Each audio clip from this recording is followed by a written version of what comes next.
জনতা party তথা NDA Bhabanipur Sorbhog সমষ্টিত মোক যোৱাকালি প্ৰাৰ্থী ঘোষণা কৰাৰ পিছত আজি আমি ভাৰতীয় জনতা পাৰ্টিৰ বৰপেটা জিলা সমিতিৰ সভাপতি আমাৰ মোহন দাস ডাঙৰীয়া, বজালী জিলা সমিতিৰ সভাপতি বুট কলিতা ডাঙৰীয়া আৰু অসম গণ পৰিষদৰ বিধানসভাৰ সাধাৰণ সম্পাদক দীপক শৰ্মাৰ লগতে ভাৰতীয় জনতা পাৰ্টি আৰু অসম গণ পৰিষদৰ নেতৃবৃন্দসকলক লৈ আমি আজি মনোনয়ন পত্ৰ দাখিল কৰিছোঁ।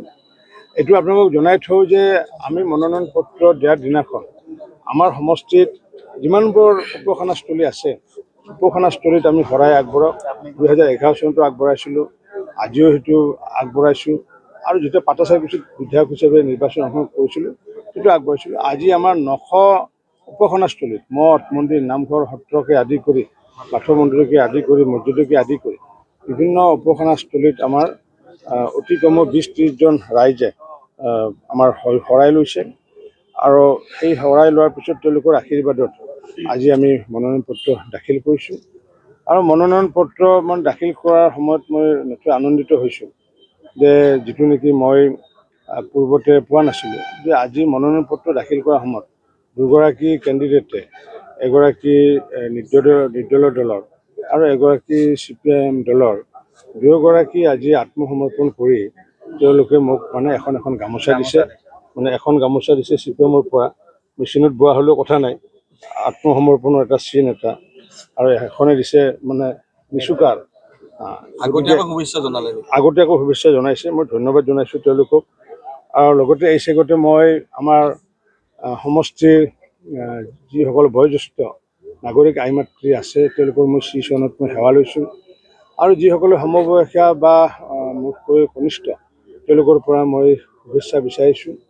আৰু সমান্তৰালভাৱে মই এইটো আহ্বান জনাইছোঁ যে আমাৰ অসম গণ পৰিষদ আৰু ভাৰতীয় জনতা পাৰ্টিৰ কাৰ্যকৰ্তাসকলে দুয়োটা সমষ্টি জিকোৱাৰ কাৰণে সংকল্পবদ্ধ। মাননীয় মুখ্যমন্ত্ৰী ডক্টৰ হিমন্ত বিশ্ব শৰ্মা ডাঙৰীয়াই যোৱাকালি মোক টেলিফোন কৰি পেলাই মোক কৈছিলে যে দুয়োটা সমষ্টি যাতে আমি বিপুল ভোটত জয়যুক্ত হ'ব পাৰোঁ তাৰ কাৰণে যিমান বিহিত ব্যৱস্থা ল'ব লাগে মোক জনাইছিলে। সেইটোৰ আধাৰত অহা কাইলৈ আমি ভাৰতীয় জনতা পাৰ্টিৰ কাৰ্যকৰ্তাসকল যিবিলাক মূল কাৰ্যকৰ্তা আছে জিলা পৰ্যায়ৰ হওক বা হেৰিয়াৰ, আৰু লগত আমি অসম গণ পৰিষদৰ প্ৰাৰ্থী ধৰ্মেশ্বৰ ৰায়ৰ লগতে তেওঁলোকৰ 2-4জন প্ৰতিনিধিক লৈ আমাৰ কৰ্ণখিনি কি আমি কালি নিৰ্দেশনা প্ৰদান কৰিম। পাঠশালাত আমি নাট্যমন্দিৰত আমাৰ সভা আয়োজন কৰা হৈছে। গতিকে মই আপোনালোকৰ জৰিয়তে দুয়োটা সমষ্টিৰ ৰাইজকে আহ্বান জনাইছোঁ যে ভাৰতীয় জনতা পাৰ্টি বা NDAৰ প্ৰাৰ্থী হিচাপে ভবানীপুৰ সৰভোগ আৰু ইয়াতে অসম গণ পৰিষদ তথা NDAৰ প্ৰাৰ্থী হিচাপে যাতে আমাৰ ধৰ্মেশ্বৰ ৰায়ক যাতে আমি জয়যুক্ত কৰিব পাৰোঁ তাৰ কাৰণে সকলো ৰাইজকে সহায় সহযোগ কৰিবলৈ মই আহ্বান জনাইছোঁ।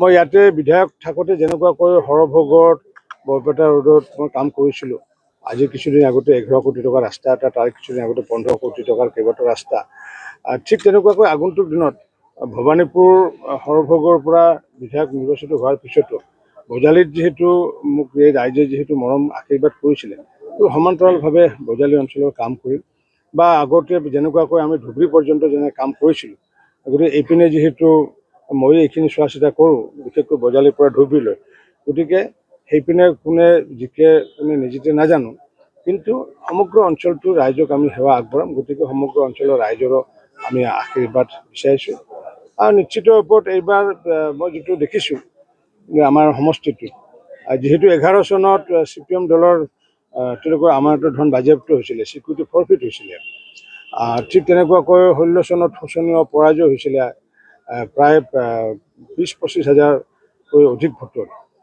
প্ৰায় 30 হাজাৰতকৈ অধিক ভোটত পৰাজিত হৈছিলে। যোৱাবাৰ 21 চনত মই নাছিলোঁ, দলে মোক কৈছিলে যে মুখ্যমন্ত্ৰী আৰু সভাপতিয়ে য'ত বেছিকৈ ভোট পায় তেনেকুৱা সমষ্টিত অংশগ্ৰহণ কৰিবলৈ কৈছিলে, যাৰ কাৰণে মুখ্যমন্ত্ৰী ডক্টৰ হিমন্ত বিশ্ব শৰ্মা ডাঙৰীয়াক জালুকবাৰী তেখেতৰ পূৰ্বৰে হেৰিয়া আৰু মোক পাটাচাৰকুছিত দিছিলে, যাৰ ফলস্বৰূপে দলৰ কথাটো শুদ্ধ আছিলে, যাৰ ফলস্বৰূপে হিমন্ত বিশ্ব শৰ্মা ডাঙৰীয়া 77% সৰ্বশ্ৰেষ্ঠ ভোট পাইছিলে আৰু মই দ্বিতীয় সৰ্বশ্ৰেষ্ঠ ভোট পাইছিলোঁ। এইবাৰ মই যিহেতু দলৰ সভাপতি নহয়, দলে মোক আহ্বান জনাইছিলে যে যিহেতু সৰভোগ সমষ্টিত প্ৰথমবাৰৰ কাৰণে সৰভোগৰ কাৰ্যকৰ্তাসকলে কমিউনিষ্টক ভাৰতৰ ভিতৰত পৰাজয় কৰিছিলে আৰু সেইকাৰণে সেই চিটটো NDAত যাতে আমি আনিব পাৰোঁ তাৰ কাৰণে দলে মোক কৈছিলে যে ভবানীপুৰ সৰভোগত অৱতীৰ্ণ হ'ব লাগে। যাৰ কাৰণে মই এইটো আশাবাদী, মই যিটো লিপছ দেখি গম পাইছোঁ বা যোৱাকালি যিটো জাগৰণ আহিছে, নিশ্চিত ৰূপত 1 লাখতকৈ অধিক আমি ভোট পাম বুলি মই ভাবিছোঁ। আৰু নিশ্চিত ৰূপত ৰাইজৰ যি সেৱা সহযোগ কৰি আহিছোঁ, আগন্তুক দিনতো আমি কৰি যাওঁ। ষ্টাৰ কেম্পেইনাৰটো মই নাভাবোঁ, কাৰণ আমাৰ এই দুটা সমষ্টিৰ কাৰণে এতিয়া দলে কাৰোবাক পঠালে পঠাব, কিন্তু আমাৰ যিমান ভবানীপুৰ সৰভোগ সমষ্টিৰ যিমান আমাৰ জিলা পৰ্যায়ৰ বিজেপিৰে হওক বা এজিপিৰ কাৰ্যকৰ্তা আছে বা বজালীৰ যিখিনি আছে বিজেপি এজিপি, তেওঁলোকে ষ্টাৰ মানে কেম্পেইনাৰ আমাৰ কাৰণে, মোৰ কাৰণে। গতিকে আমাৰ ইমান ষ্টাৰ কেম্পেইনাৰ থাকোঁতে, বজালীত থাকোঁতে, বৰপেটাত থাকোঁতে যদি কোনোবাই যদি ৰাজ্যিকৰ পৰা পঠায়, সেইটো মোৰ ক'বলগীয়া একো নাই। কিন্তু ষ্টাৰ কেম্পেইনাৰ হিচাপে আমি কাকো বিচৰা নাই।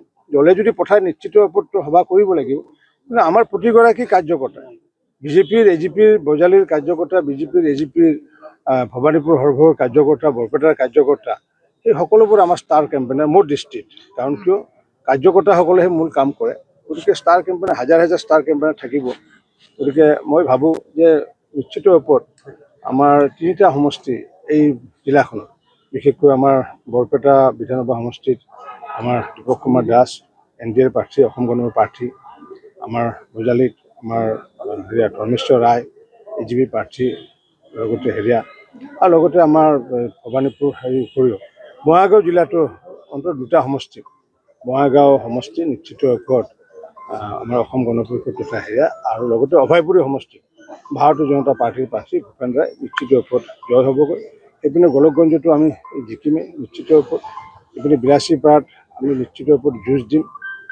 আশা ৰাখিছোঁ যে তাৰে যিসমূহ জনসাধাৰণ যদি চৰকাৰৰ লগত থাকে, তেতিয়াহ'লে বিলাসীপাৰাতো আমি অনায়াসে জয়লাভ কৰিম। মনোৰঞ্জন তালুকদাৰে খন্তেক পূৰ্বে কৈছে এইবাৰো নাৰিকল তেওঁৱে ভাঙিব। তেওঁকে ভাঙিব দিম, কাৰণ আমি যেতিয়া সিদ্ধান্ত লৈছোঁ, আমি সেইদিনাখন দলৰ এটা সভা হৈছিলে, মোক দলৰ কাৰ্যকৰ্তাসকলে মোক ক'লে যে তেখেতৰ ইমান এটা আফচোচ থাকি গ'ল, গতিকে তেখেতক অন্তত নাৰিকল ভাঙিব এটা দিব পাৰিলে ভাল আছিলে। তাৰপিছত দলে আমাৰ মহেন দাসৰ সভাপতিত্বত বিপুল তালুকদাৰৰ লগতো উপস্থিতিত এখন সভাত এটা সিদ্ধান্ত লৈছে যে আমি জয় হোৱাৰ পিছত যদি প্ৰথম আঁচনিটো আমি প্ৰাক্তন বিধায়কৰ জৰিয়তে নাৰিকল ভাঙা সিদ্ধান্ত এটা লৈছে। গতিকে মোৰ ক'বলগীয়া একো নাই, আৰু কৈছে যে আপোনাৰ ঘৰে নাই, যিহেতু আপোনাৰ গান এটা ওলাইছিলে ঘৰৰ ল'ৰা ঘৰলৈ উভতিছে, সেই ক্ষেত্ৰত ঘৰে নাই বুলি কৈছে। এইটো এটা কোনোবাই এটা গান গাইছে, কোনোবাই গান গাইছে, কোনোবাই কি কয়, কোনোবাই নকয়। মইতো কোৱা নাই নহয়, মোৰ মুখেৰেতো কোৱা নাই। মোৰ ঘৰ গোটেই অসমখনে মোৰ ঘৰ বুলি কওঁ। গতিকে আজি যি আমাৰ নিজে যি বান্ধা যিটো ঘৰ, মোৰ কাৰণে অসমৰ প্ৰতিটো পৰিয়ালে আমাৰ কাৰণে ঘৰ। ভাৰতীয় জনতা পাৰ্টীৰ যিমান পৰিয়াল আছে, অসমৰ যিমান পৰিয়াল আছে, প্ৰতিটো পৰিয়ালে আমাৰ ঘৰ। তাৰে ভিতৰত চিমেণ্ট ৰডেৰে বন্ধা দেউতাৰ দিনত মানে এটা বৰপেটা ৰোড আছে, ঠিক তেনেকৈ পাঠশালাত এটা আছে। গতিকে ইয়াতে যেতিয়া আহিম কেতিয়াবা, এওঁলোকে কাৰোবাক লগাই দিব যে এই গীতটো এইবাৰ ইয়াতে লগাই দিব লাগে, ঘৰৰ লোৱাৰ কাৰণে ইয়াতে মোৰ ঘৰ আছে। গতিকে যোনে যেনেকৈ চিন্তা কৰে, এতিয়া কিছু বছৰ পিছত মই যদি ইয়াতে আহোঁ, ইয়াৰে কাৰ্যকৰ্তাই আকৌ সেই গানটো লগাই দিব, ঘৰৰ ল'ৰা ঘৰলৈ ঘূৰি আহিছে। কাৰণ কিয়, মইতো আজি ৰাতিপুৱা যদি সেৱা কৰোঁতে মইতো আমাৰ গাঁৱৰ যিটো বীৰবিৰাণ নামঘৰতে মই সেৱা কৰি আহিছোঁ। গতিকে এতিয়া কোনোবাই গানত কি কৈছে মই নাজানো, এইটো কাৰ্যকৰ্তাসকলে গীত বনাইছে, মইতো গীত বনোৱা নাই, মইতো মুখেৰে কোৱা নাই। গতিকে কোনোবাই গীত গাব পাৰে, কোনে কি গীত গাইছে মই নাজানো। গতিকে মোৰ কাৰণে সকলোবিলাকে ঘৰ, মোৰ কাৰণে বজালীখনো ঘৰ, মোৰ কাৰণে আমাৰ যি বৰপেটা জিলাখনৰ ঘৰ, আৰু মোৰ কাৰণে অসমখনৰ ঘৰ। য'তেই হওক আমি সেৱা কৰিব লাগিব। বিমলা প্ৰসাদ চলিহাই বদৰপুৰৰ পৰা নিৰ্বাচিত হৈ আহিছিলে, অসমৰ সেৱা কৰিছিলে। সৰ্বানন্দ সোণোৱাল ডাঙৰীয়াই ডিব্ৰুগড়ৰ ল'ৰা, মাজুলীৰ পৰা নিৰ্বাচিত হৈছে, অসমত সেৱা কৰিছে। হিমন্ত বিশ্ব শৰ্মা ডাঙৰীয়া পূব গুৱাহাটীৰ ল'ৰা আছিলে, জালুকবাৰীৰ পৰা নিৰ্বাচিত হৈ পেলাই সেৱা কৰিছে। ঠিক তেনেকৈ প্ৰদ্যুৎ বৰদলৈ মাৰ্ঘেৰিটাৰ ল'ৰা, গুৱাহাটীৰ পৰা সেৱা কৰিব। গতিকে সেইটো কথা নাই, আমাৰ কাৰণে অসমখনে ঘৰ, ভাৰতবৰ্ষখনে আমাৰ ঘৰ, ভাৰতবৰ্ষৰ প্ৰতিটো পৰিয়ালে আমাৰ পৰিয়াল। এটা মনোৰঞ্জন তালুকদাৰক আপুনি সত্ৰ নামঘৰত যাবলৈ কৈছিলে, কিন্তু তেওঁ কৈছে যে তাৰ কোনো প্ৰয়োজন নাই, আশীৰ্বাদ লোৱাৰ কোনো প্ৰয়োজন নাই, ৰাইজে তেওঁক আশীৰ্বাদ দিব বুলি কৈছে। ৰাইজে কেনেকৈ নাথাকিব, যি ৰাইজসকলে মছজিদত মানে দোৱা কৰে, যি ৰাইজসকলে নামঘৰত যায়, হেৰিয়াত যায়, য'ত নেকি জগতগুৰু শ্ৰীমন্ত শংকৰদেৱ, মাধৱদেৱ, হৰিদেৱ, দামোদৰদেৱে পাতি থোৱা যোৱা যিসমূহ স্থান, যি ভাৰতীয় সংস্কৃতিৰ যি ঐতিহাসিক, যি 5000 বছৰ পূৰ্বে স্থাপন কৰা যিসমূহ মন্দিৰ, যি পৰম্পৰা, বা যি ইছলাম ধৰ্মীয় যি পৰম্পৰা সেইবোৰৰ যদি আস্থা নাই তেতিয়াহ'লে মোৰতো ক'বলগীয়া একো নাই। সেইকাৰণে মই এইখানে এই দুখন গলত লোৱা নাই, এইকাৰণে লোৱা নাই। কাৰণ কিয় তেওঁ যদি এইখন নামঘৰত দিলেহেঁতেন বা মছজিদত যদি দিলেহেঁতেন, মছজিদত সেৱা কৰি বা নামঘৰত সেৱা কৰি বা কিবা পূজা কৰি আহি দিলে, তেতিয়া মই গলত লৈ থাকিলোহেঁতেন। কিন্তু এতিয়া তেখেতে আত্মসমৰ্পণৰ বস্ত্ৰ হিচাপে লৈছোঁ, আত্মসমৰ্পণ মোক অভিনন্দন জনাইছে। যিকোনো খবৰৰ বাবে যোগাযোগ কৰক আমাৰ এই নম্বৰত 9181 307 221।